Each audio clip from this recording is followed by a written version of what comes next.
Yeah, they are. Okay, that should be us. Okay.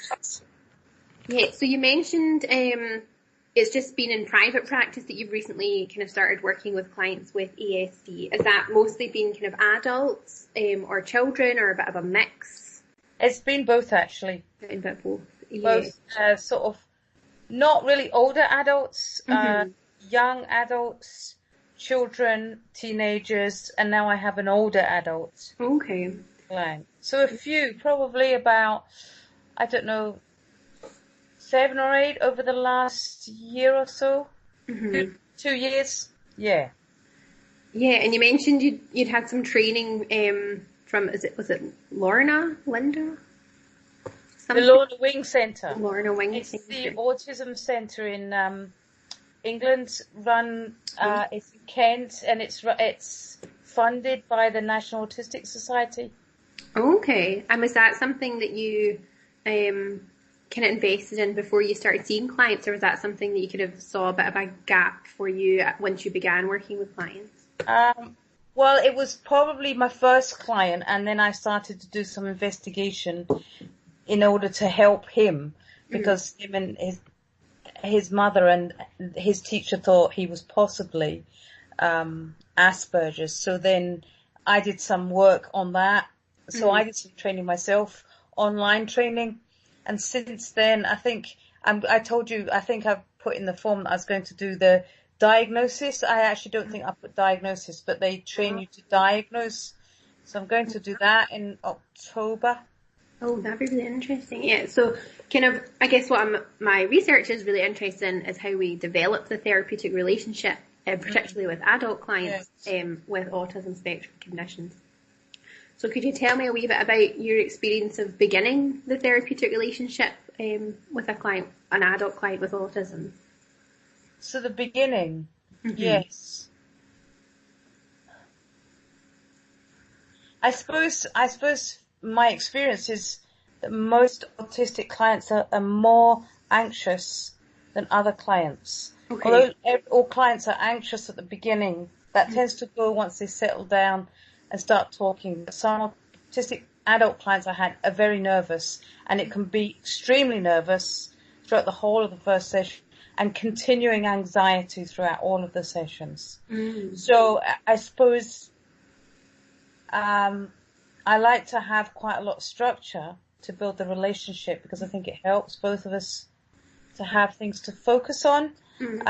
You know, like maybe it's tasks, maybe it's filling things in, and not too much, I don't know, sort of direct questioning, and you know, because verbal responses may be quite limited, especially in the first session, but in any session actually.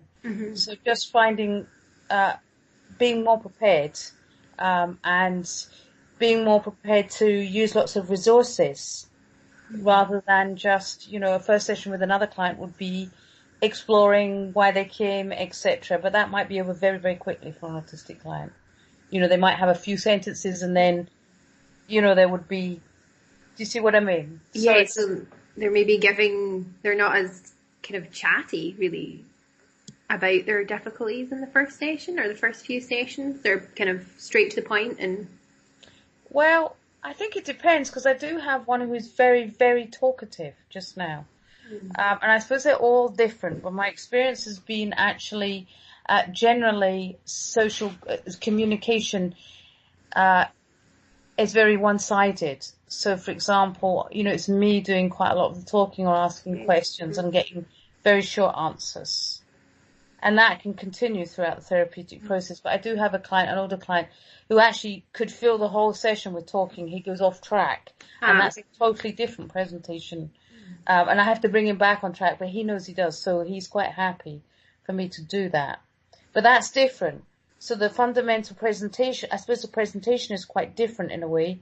But generally speaking, I found, you know, when you can ask things and autistic clients will not know the answer, or they won't know what you mean, and they won't say you don't know what they mean. So they'll say, oh, I don't know, or maybe to some extent, or, you know, things that are quite vague, and that's all you'll get. Okay, so a bit of kind of lack of insight?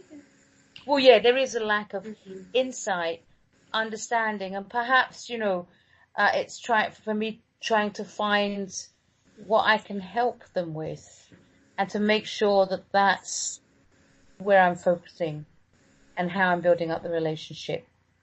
So it's totally coming from them. Does that make sense? I mean, you do that with any client anyway, but you have to more so.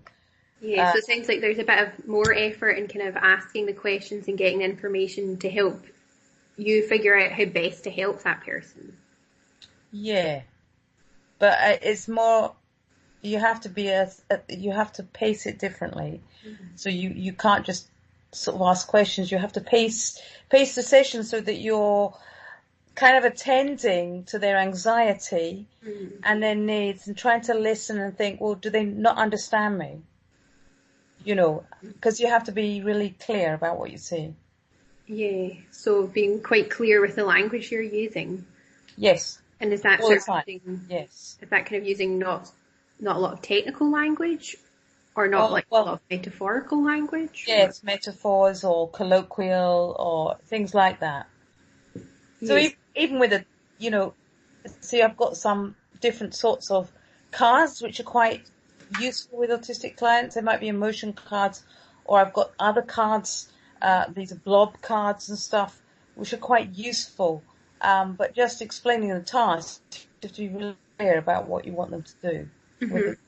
If you give them some cards to look at. So making sure there's like an understanding between both of you, that they know what your kind of expectations of them are in a task and you understand what it is they are looking for. Yeah. Well, I suppose it's just making things really clear. Yeah, and that you find that kind of helps to build the relationship at the start.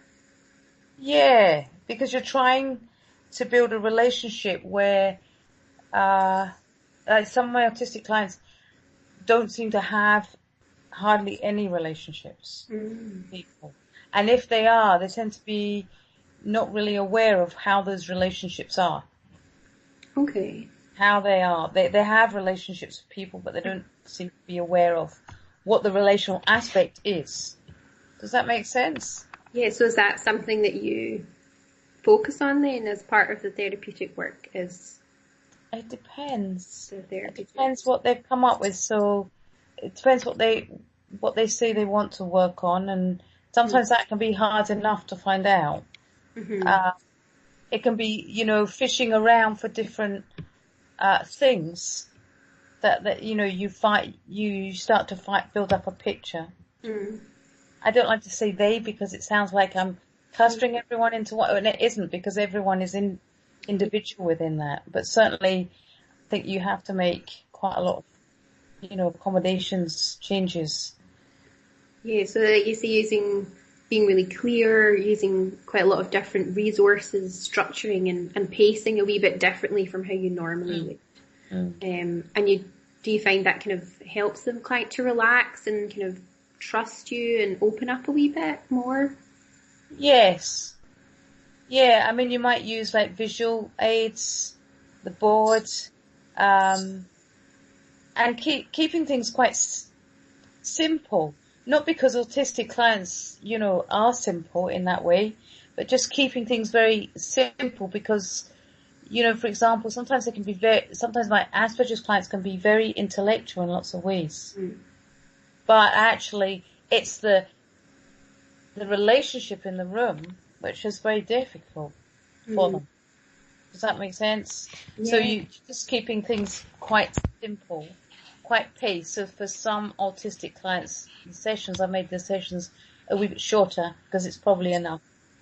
Okay. Because I think one of the things you notice is often the anxiety doesn't go away from session to session. So that kind of anxiety is there almost every time you see them. Can be. It's a kind of masking type anxiety, yeah. Yeah, and you mentioned the kind of, the relationship in the room being quite important because they may not have that many kind of other relationships outside of therapy. And so how do you kind of attend to that relationship